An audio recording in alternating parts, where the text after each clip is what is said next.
Muito boa tarde, estamos de volta com o programa Coisas do Cotidiano. Hoje com a continuação do tema As Crianças e o Retorno das Atividades Presenciais, porque ainda bem, né? Boa tarde, Georgiana, a nossa convidada de hoje. Ainda bem que o tema foi amplo e a gente não conseguiu fechar ele na quarta-feira passada. Por isso, ela gentilmente está aqui conosco mais uma vez. E de novo, boa tarde, Georgiana, seja bem-vinda. Boa tarde, Carvalho. É uma alegria estar aqui, falando de um assunto tão especial para os nossos corações, que é a educação. E eu me sinto lisonjeada de estar aqui mais uma vez. Nós que agradecemos. A Georgiana, ela é psicopedagoga e gestora da Escola Caminho da Luz e trabalhadora do Centro Espírita Casa do Caminho. Você já pode enviar suas dúvidas, sugestões, reclamações, se tiver, para o nosso WhatsApp no 64-99603-1234 ou para o fixo aqui do nosso estúdio no 64-3014-4009. O nosso programa é retransmitido pelas páginas do Centro Espírita Allan Kardec de Jataí, Centro Espírita Casa do Caminho de Jataí, Mansão do Caminho da cidade de Quirinópolis, Allan Kardec de Mineiros, Lar Espírita Forças do Amor de Jataí, Livraria Espírita Allan Kardec de Jataí e Rádio Portal da Luz da cidade de Dourados, Mato Grosso do Sul. Georgiana, fique à vontade para fazer a nossa oração inicial.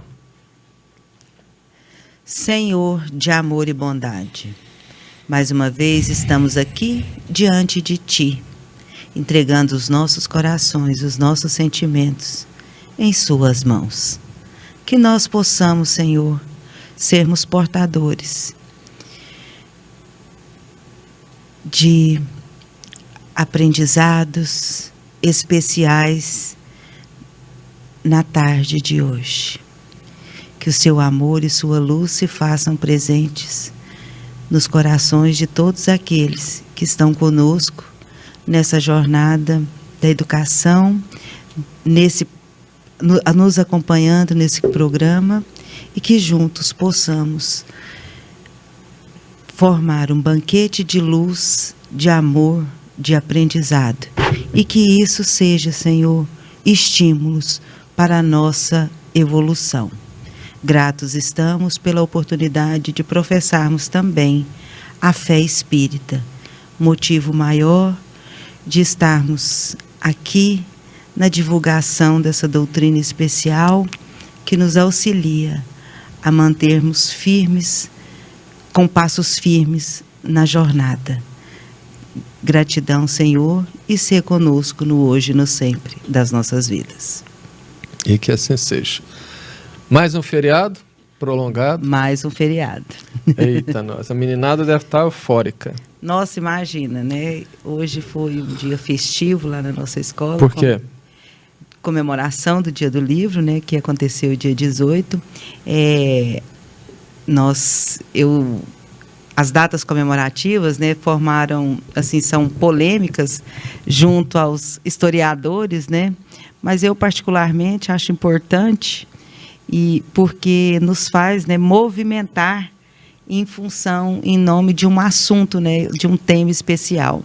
E dia 18 de abril comemora-se o Dia do Livro, e nós aproveitamos o ensejo hoje, que amanhã seria o feriado também, para comemorar, né, essa data na escola, e para não deixar essa cultura do ler, da leitura, do livro, né, ali de folhear um livro, de mergulhar nas histórias, que ela não se perca, né, no meio da atualidade aí, né, dos meios tecnológicos que a gente sabe, mas aquele cheiro do livro, né, de folhear, aquele prazer de folhear uma página, de uma ilustração, enfim, e de tudo, né, que o livro pode propiciar ao ser humano. E isso é tão importante, que, na verdade, o mundo, em particular as novas gerações, está vivendo um fenômeno que tem afetado muito a informação, a cultura e a indústria de livros, que é justamente o não gostar de ler. Porque estatisticamente o brasileiro já não lê. E agora, coincidência maior na vida de todos nós das redes sociais, aquele costume de ler apenas textos sucintos, extremamente resumidos, de poucas linhas, o que fez com que os jornalistas eles se adaptassem na redação para que pudesse fazer o mais compacto possível, e as pessoas estão deixando de ler livros. Tanto é que, infelizmente, grandes livrarias no Brasil fecharam suas portas por causa disso. Então, eu pelo menos vejo nas mãos das escolas a responsabilidade do momento para tentar manter essa chama viva. E é essa a nossa tarefa lá, né? De estímulo, de entregar livro para essas crianças, de desenvolvermos projetos, de incentivar, inclusive os pais, né? A gente manda esses livros para casa, tem a tarefa do pai, né? Ler o livro para a criança, porque aí a gente já está trabalhando, né? Tanto o pai como a criança, né? E a gente tem feedbacks muito especiais de pais que falaram assim: nossa, eu não pensei que eu poderia encontrar isso numa história de livro infantil. E a escola, né, eu acredito que ela tem esse papel, né, o professor, o educador, a escola tem essa função social também. Ela pode auxiliar, né, nessa função social de disseminar nessa cultura da leitura, o gosto pelo ler, né, porque isso é fundamental na formação do ser humano, né? E por acaso vocês já notaram na escola, dentro das séries, essa rejeição pela leitura longa, ou dentro da escola ainda não é visível essa realidade? Olha, nós notamos, né, nas séries de 4º, 5º ano, quando a gente quer aprofundar mais, tem aquelas crianças, né, que já resistem. Mas temos também gratas surpresas, né, de crianças que já descobrem a leitura e já quer livros, né, mais grossos, já quer seguir uma história, acompanhar um enredo. Então, tem os dois aspectos. E eu prefiro a gente olhar pelo lado positivo, né, porque eu digo que nós, educadores, nós trabalhamos com as sementes, né? Muitas vezes é até um trabalho frustrante, porque a gente não vê os frutos, né? E as flores, né, o buquê, mas a sementinha precisa ser lançada, né? Então a gente ainda percebe, né, muito isso, e a gente acha bacana. E a questão da leitura, ela é também um costume. Costume. E aí a minha pergunta é: ainda existe nas escolas aquelas atividades de ler um livro no semestre ou durante o mês, ou isso também já caiu? Não, existe sim. Nós temos projetos, né, de sacola da leitura. As professoras são muito criativas, né? E como nós trabalhamos de jardim há 5º ano, com a minha experiência, né? Ali é o meu nicho de trabalho. O que a gente faz? Os professores têm passaporte de leitura, que a pessoa lê o livro e vai lá e faz alguma atividade relacionada ao livro, a malinha da leitura, a sacolinha da leitura, tem o avental da história, fantoches, né? Então tem muitas dinâmicas, né, de forma de introduzir, que enriquecem isso, né? De maneira lúdica. E eu, como professora do ensino médio, eu tenho um projeto com os meus alunos também, de fazer a leitura de um livro cada dia, né? Eu chego na aula e leio um capítulo de um livro para incentivar esses meninos, né, esses jovens também, a pelo menos conhecer um livro, para incentivar mesmo, é o trabalho da sementinha. Não sei o que vai virar, mas é uma prática minha. Ou então levar uma leitura edificante. Sem uma leitura na minha aula, não fica.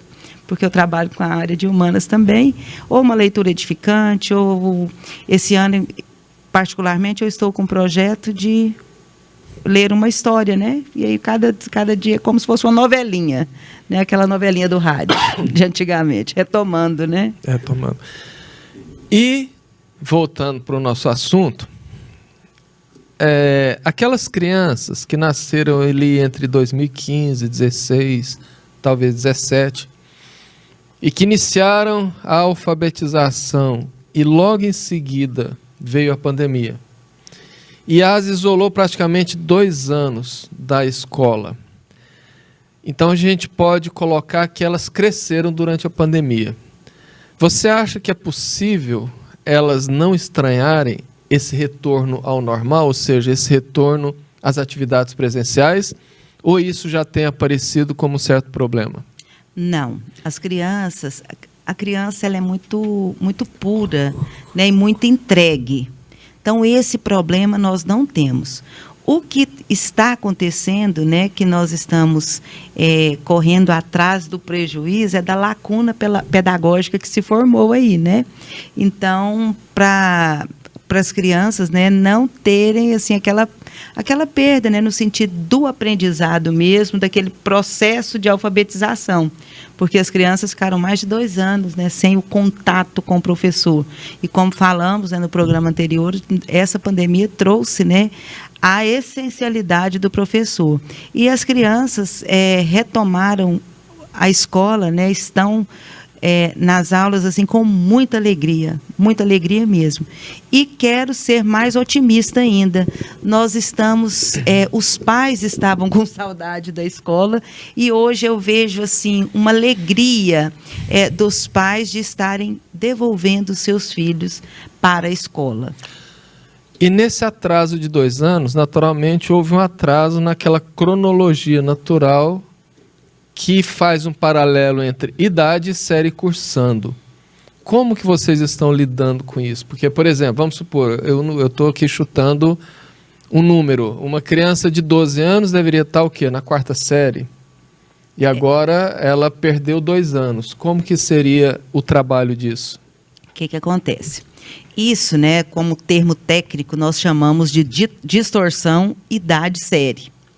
Então, a criança de 10 anos, ela está de 10 para 11 anos, está no 5º ano, que é lá do seu tempo, Carvalho, a 4ª série antiga.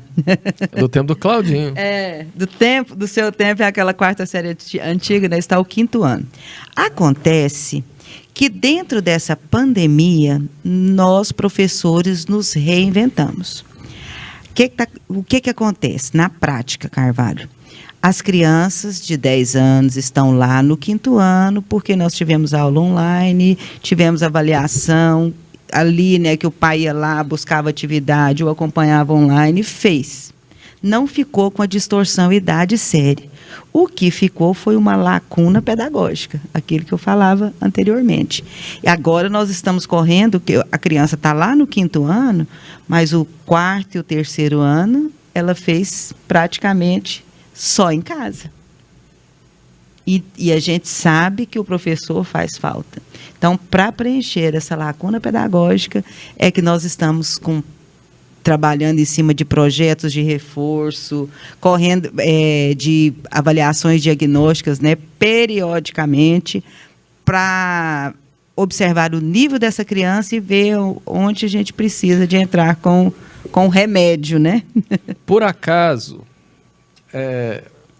você sabe, ou já foi identificado, ou já foi feito algum estudo sobre uma possível reação lá na frente dessa lacuna pedagógica de agora?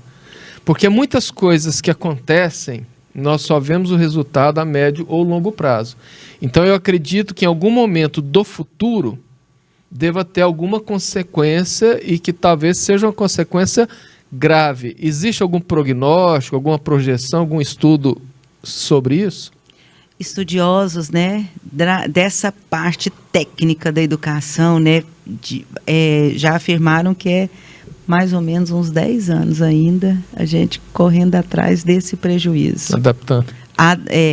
Porque aí, por exemplo, o menino vai sair agora do 5º ano, ele automaticamente sai da escola e vai para o 6º ano. É o ensino fundamental 2, é outra história. A gente sabe que tem uma mudança muito drástica, né, de 5º ano para o 6º ano, lá do tempo do Claudinho, já que vocês têm uma discussão, né, aí, no tempo do Claudinho era da 4ª série, né, para a 5ª série. Agora isso ocorre do 5º ano para o 6º ano.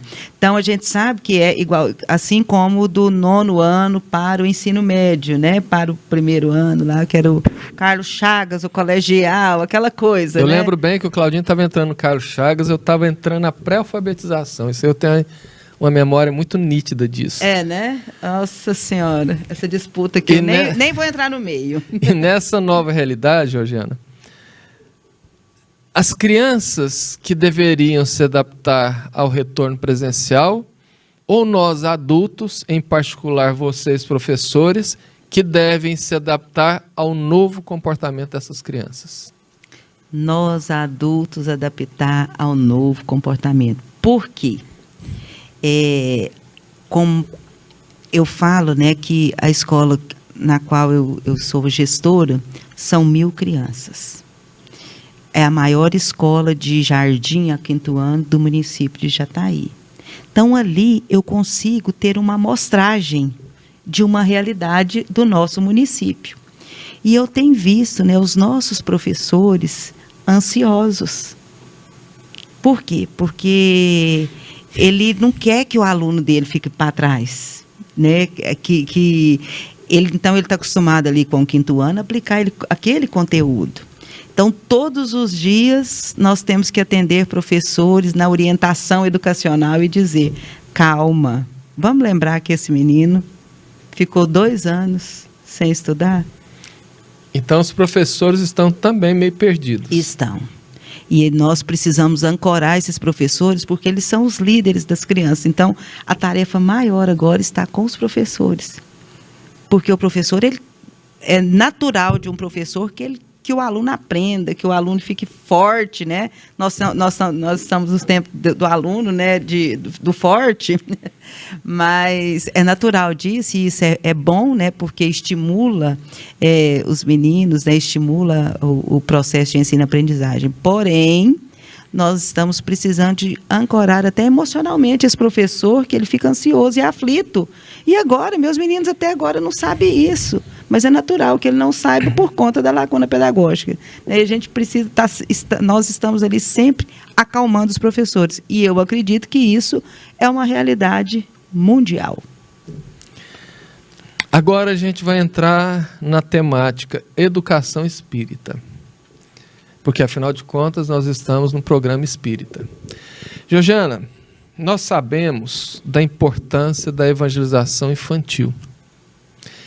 Inclusive, isto foi comprovado relativamente há pouco tempo por um estudo longitudinal de universidades do mundo que, pesquisando por que alunos do curso de medicina, na faixa aí entre 20 e 23 anos, alguns deles se envolviam com vícios, álcool, drogas, outros não.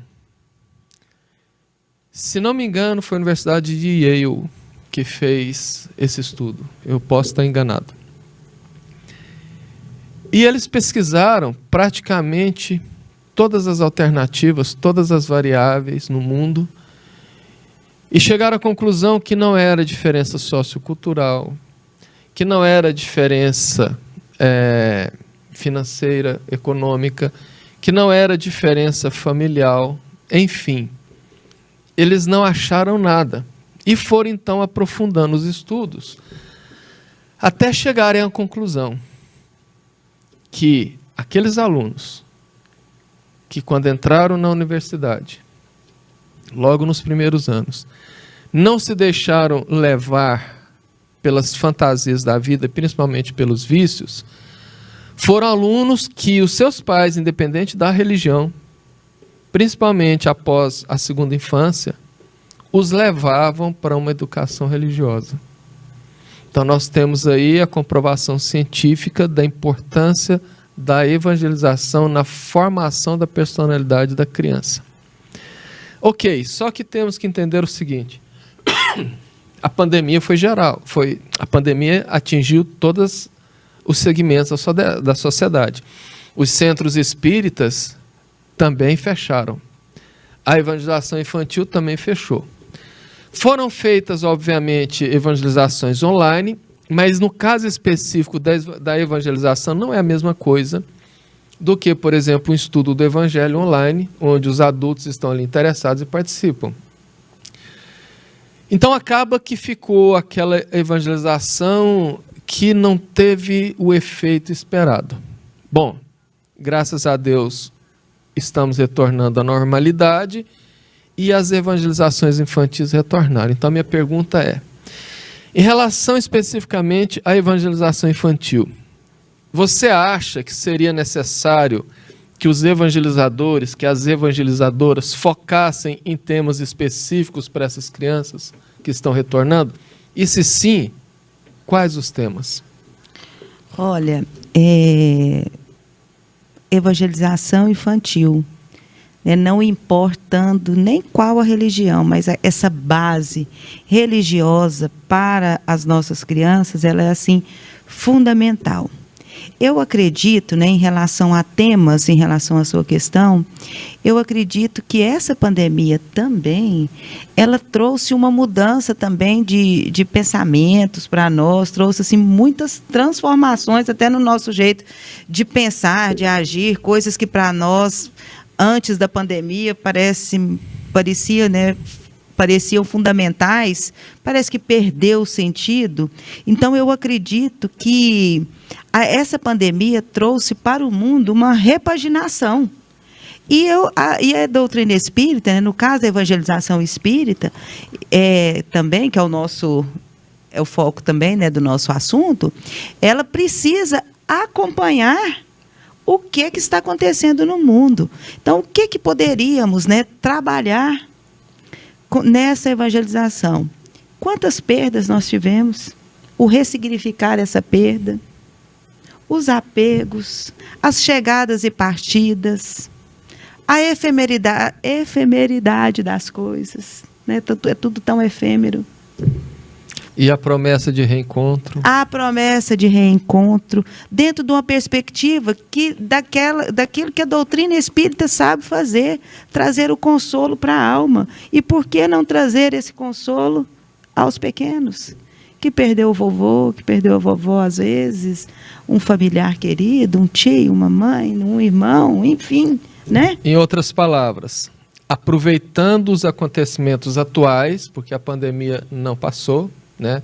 Eles estão tentando passar ela por decreto, mas a gente sabe que o vírus está aí e que não se deve ainda descuidar, mas aproveitando o momento atual e utilizando isso para trabalhar as temáticas doutrinárias espíritas, seria isso? Isso, e mesmo porque, Carvalho, a doutrina espírita ela é atualíssima, né? Você vai pegar a base da doutrina, ela é super atual, porque ela é baseada na ciência mesmo. Então, tem tudo ali para a gente fazer desse momento, né, um momento especial mesmo de dar uma guinada até na educação do espírito e na evolução do ser. Sim, afinal de contas, esse é o objetivo principal da evangelização infantil espírita, né? Isso. E assim, existe uma idade própria onde as crianças seriam mais maleáveis para receber os ensinamentos da evangelização, ou desde a gestação ele já está apto e isso vai no decorrer da existência?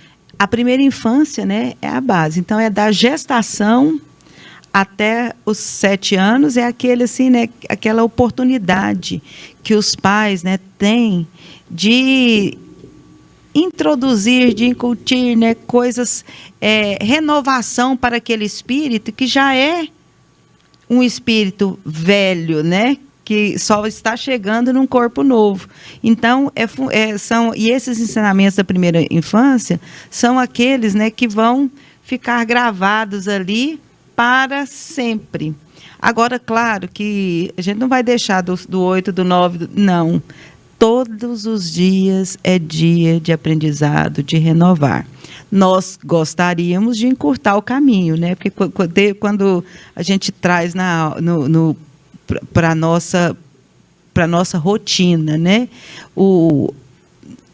A evangelização para a rotina da criança já não vai ser, fica mais fácil, né? Até para o adulto, ele já vai crescer, né, com aquilo já inerente lá no seu ser, sem precisar de sofrer muito, né, na fase adulta para pegar o caminho de casa, pegar o caminho de volta. E no meu entendimento, eu acho que os pais espíritas ainda precisavam, lógico que isso aí faz parte de um processo, mas eu creio que todos já têm condição de compreensão desse processo.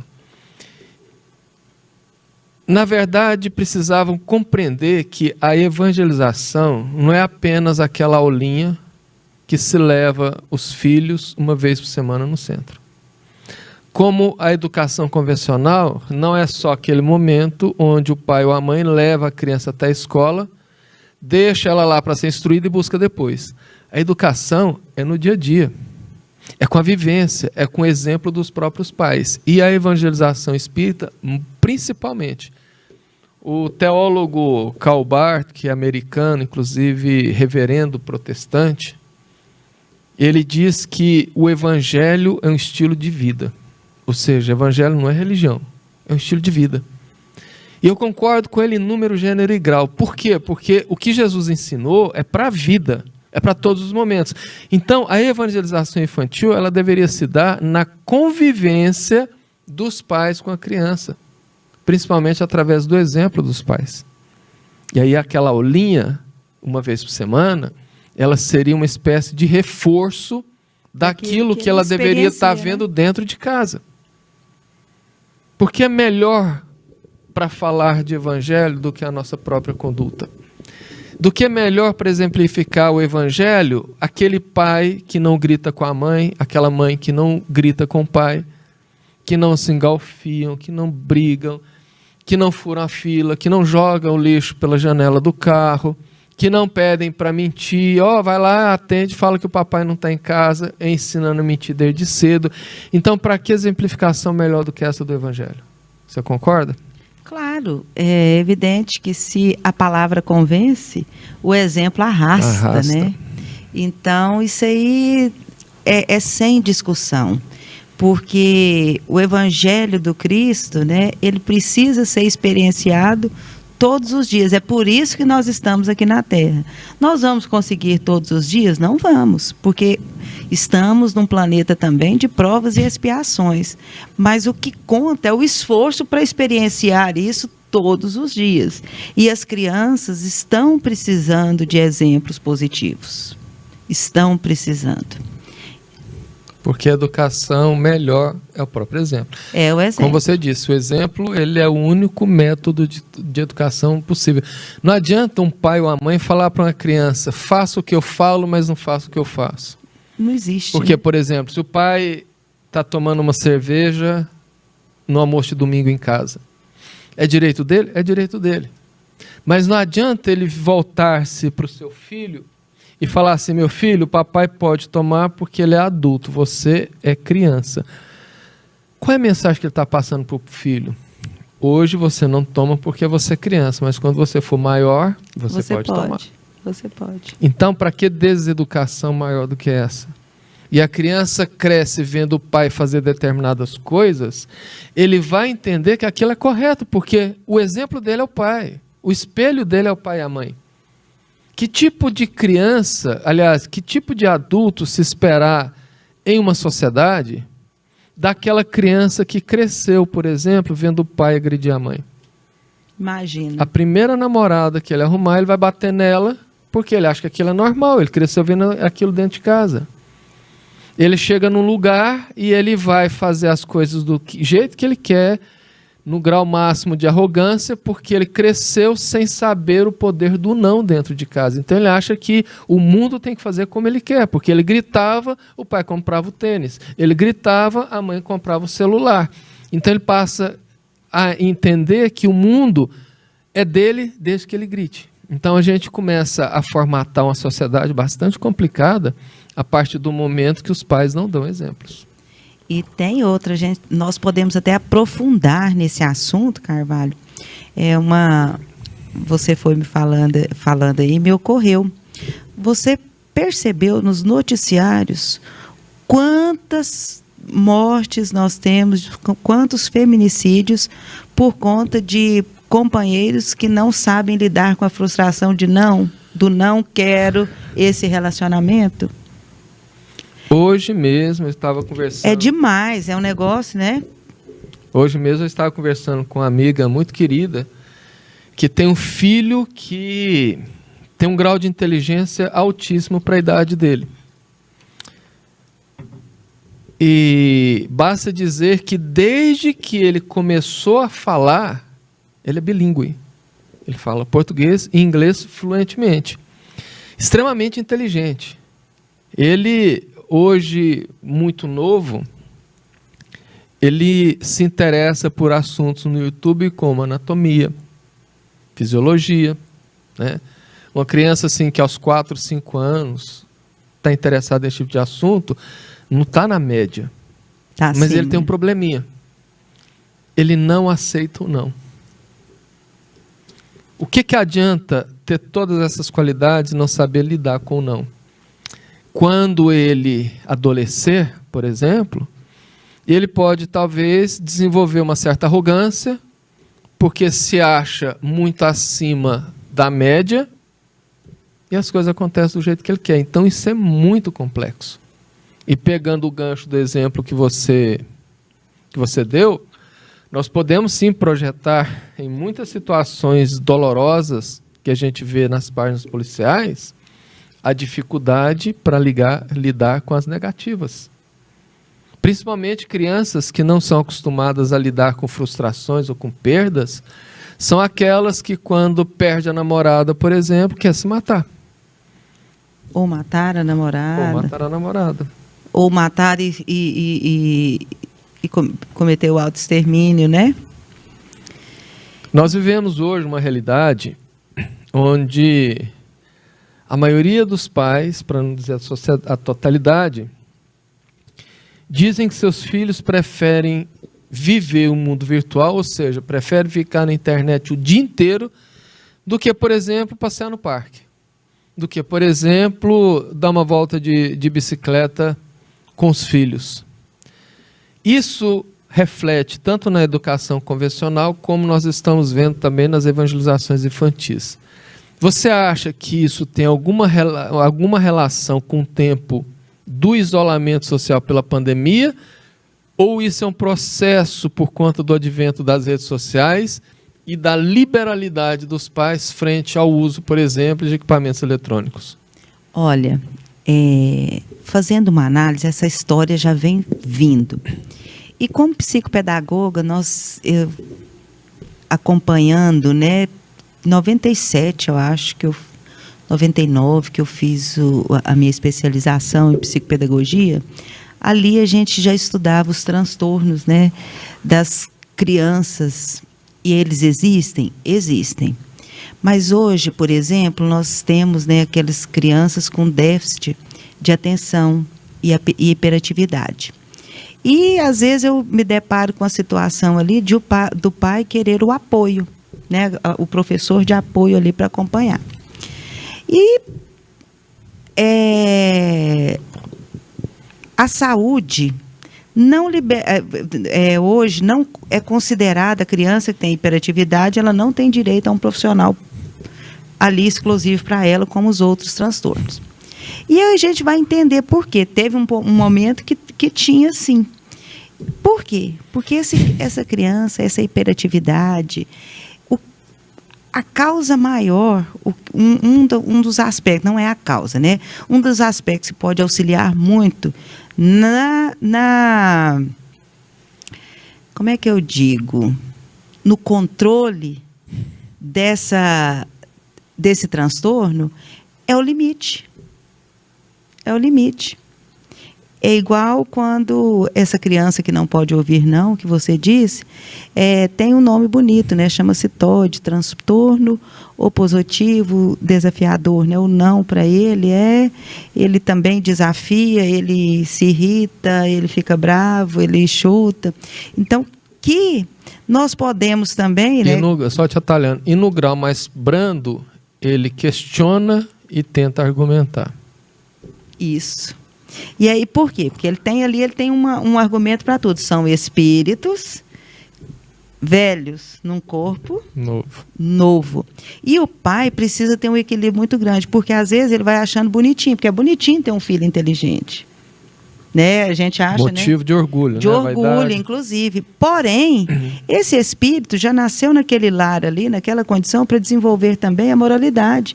Porque às vezes o espírito...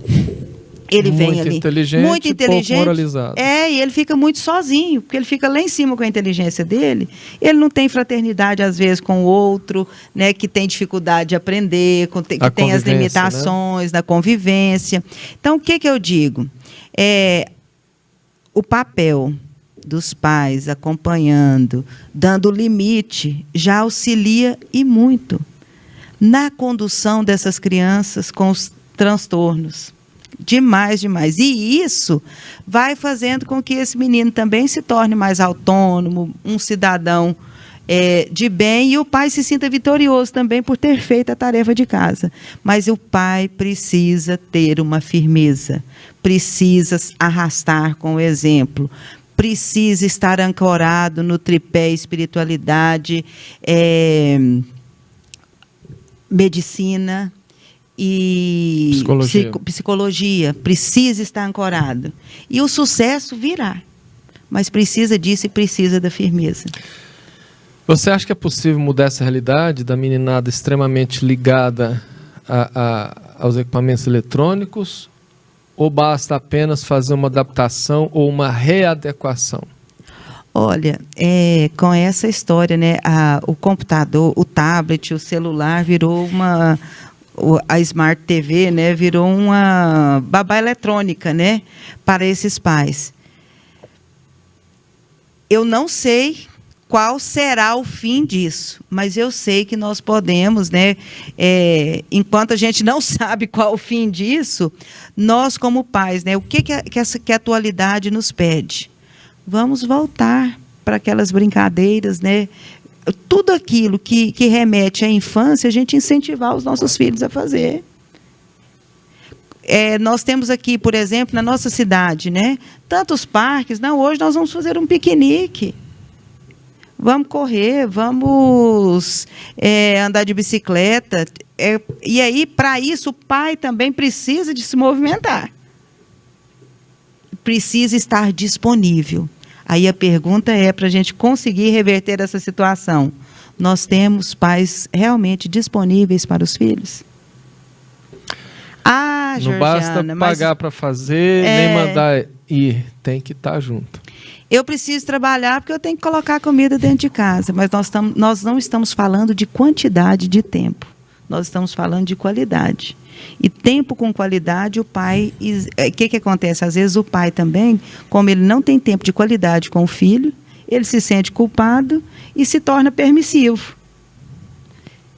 E quando a gente começa a ter tempo com qualidade, o que acontece? A gente consegue também ter autoridade moral sobre esse filho. Não é só ter autoridade, mas nós estamos falando de uma coisa mais profunda, autoridade moral sobre esse filho. E ele pode até controlar o acesso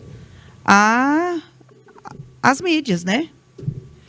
E como que vocês têm lidado com as crianças TDA e TDAH? Para quem não sabe, são os transtornos de déficit de atenção e transtorno de déficit de atenção e hiperatividade.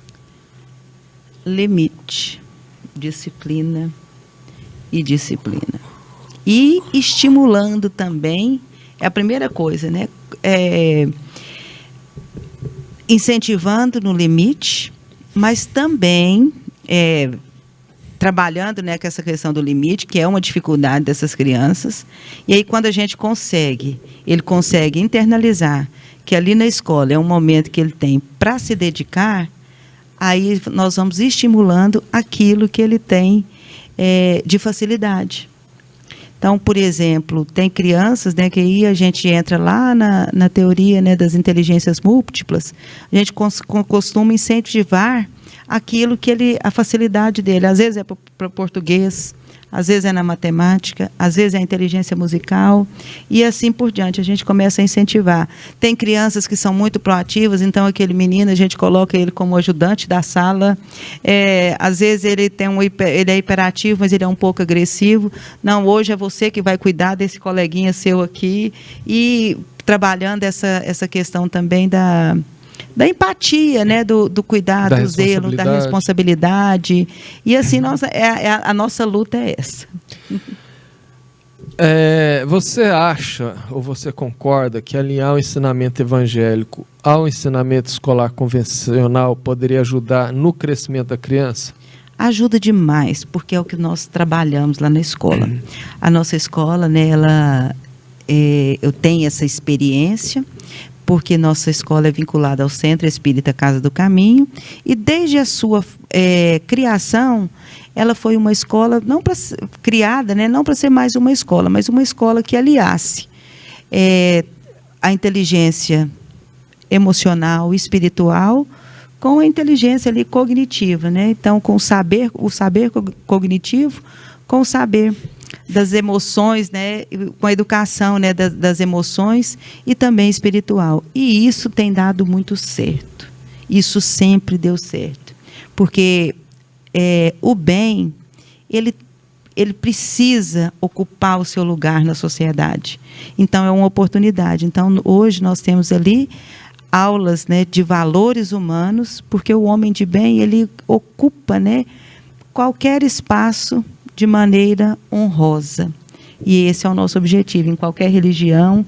Às vezes o nosso objetivo não é ensinar o espiritismo, mas é lançar a sementinha, né, do valor humano, da formação do homem de bem.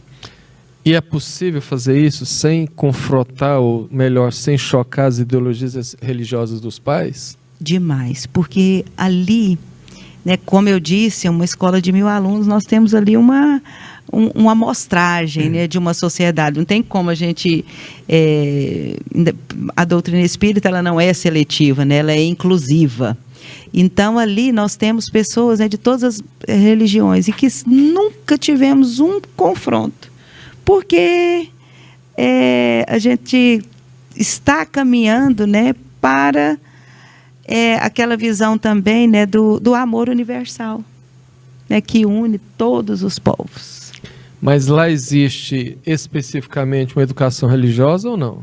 Valores humanos. A gente dá o nome de valores humanos, né? Claro que a nossa base é o espiritismo, enfim, mas a gente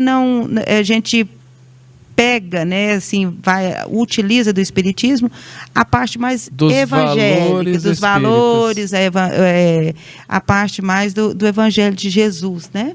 E a gente trabalha dentro disso. Voltando aqui para a evangelização espírita infantil, dentro desse momento que a meninada tem o celular como extensão do próprio corpo, é preciso evangelizar essas crianças inserindo os recursos tecnológicos para tentar prender a atenção dela?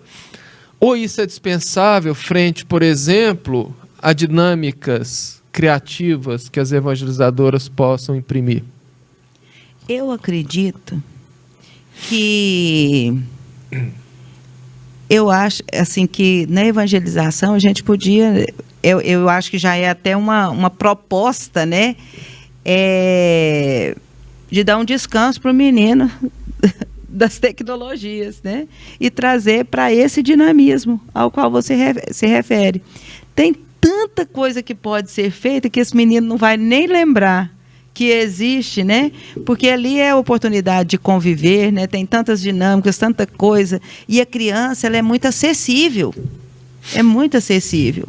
Hoje mesmo, na nossa atividade lá de comemoração ao Dia do Livro, a ideia é que as crianças fossem fantasiadas, né, para a gente trabalhar histórias ali. E as crianças, pensa se tinha tempo para celular. Era só aquelas brincadeiras, né, aquelas musiquinhas lá do tempo da Tia Linda, da evangelização da Tia Linda. Se você está contente, criança feliz. E aí o menininho que foi de palhacinha, a gente ali brincando. Então, ninguém nem tinha tempo. Então... amar pode dar certo, trabalhar aquilo que a gente traz na alma, né? Seguindo até os passos do mestre, né? Que dentro da sua dinâmica pedagógica, né? Ele foi muito inspirado com as parábolas, né? Então, tem tantas maneiras de prender esses meninos, né? Que é uma oportunidade até de desintoxicação. E antes de partir para a nossa última pergunta da tarde do programa, eu gostaria de registrar a participação de alguns ouvintes, agradecer pela participação e mandar o nosso abraço. Um abraço, então, para Fernanda Oliveira, Eni Franco Carvalho, Peninha Cabral, a Neuza Barbosa, a Fátima Daniela, Andréa Rosina, a Natália, a Cibele, a Maria Cristina, a Maristela Barbosa, a Eva Ferreira e ao Jorge Ribeiro. Muita gente participando, acompanhando o nosso programa. Muito Gratidão obrigado a todos. E o nosso abraço.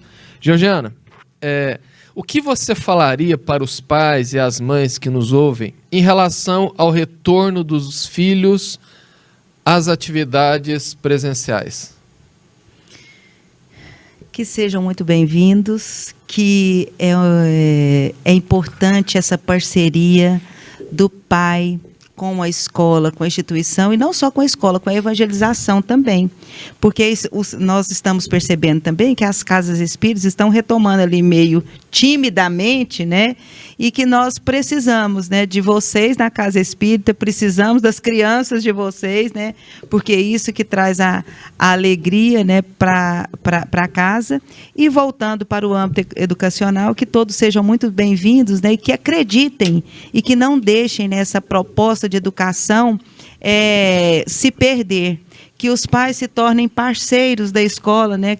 Eu tenho percebido isso, porque todos sentiram na pele a falta que uma escola faz. Então, o momento, né? Chegou a hora da escola ter a parceria do pai.